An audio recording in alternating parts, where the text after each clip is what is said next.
Is that all you got? Are you kidding me? Hasil pertandingan Persib melawan RAS Nusantara. Pada lanjutan Liga 1 pekan ini, Persib bertanding melawan RAS Nusantara dan Persib bertindak menjadi tuan rumah. Pemain yang diturunkan oleh Persib tidak banyak perubahan dengan pertandingan sebelumnya. Begitupun dengan RAS Nusantara. Pertandingan pekan ini juga menjadi debut Luis Milla sebagai pelatih kepala Persib.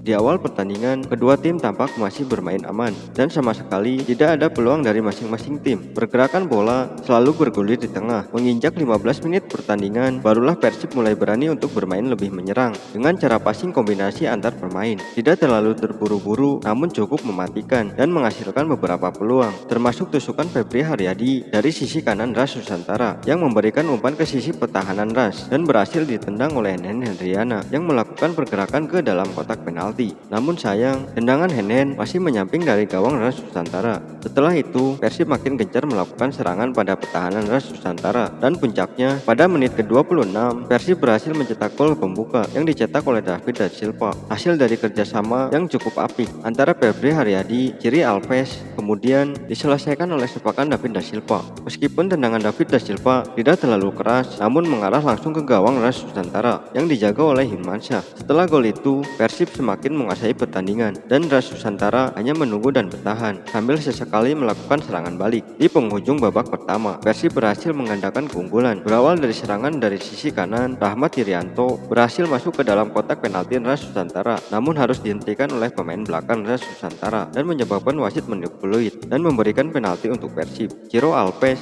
yang ditunjuk sebagai eksekutor penalti berhasil mencetak gol ke gawang RAS dengan cukup tenang. Di babak kedua, permainan berjalan agak lambat, tidak seperti di babak pertama. Di babak kedua, lebih banyak menunggu dan memainkan bola di area tengah. Sebaliknya, RAS Nusantara mulai berani menyerang dan mulai mengganti beberapa pemainnya. Di babak kedua, sebetulnya Persib bisa menambahkan keunggulan melalui David da Silva yang berhasil memanfaatkan kesalahan pemain RAS Nusantara. Namun sayang, tendangan David masih membentur tiang dan berlangsung tinggal Febri Haryadi yang mendapatkan peluang emas. Namun sayangnya, tendangan Febri Haryadi masih menyamping dari gawang RAS Nusantara. Di menit ke-82, RAS Nusantara mendapatkan peluang dari titik penalti. Berawal dari pergerakan kanan Persib, pemain RAS Nusantara dijatuhkan oleh pemain Persib dan membuat Persib dihukum penalti. Wander Luiz yang menjadi eksekutor penalti berhasil memperkecil ketertinggalan dan membuat skor berubah menjadi 2-1. Setelah itu, kini RAS Nusantara yang melakukan serangan terus-menerus ke pertahanan Persib Bandung. Namun sayang, tidak membuahkan hasil dan membuat skor tidak berubah sampai pertandingan berakhir.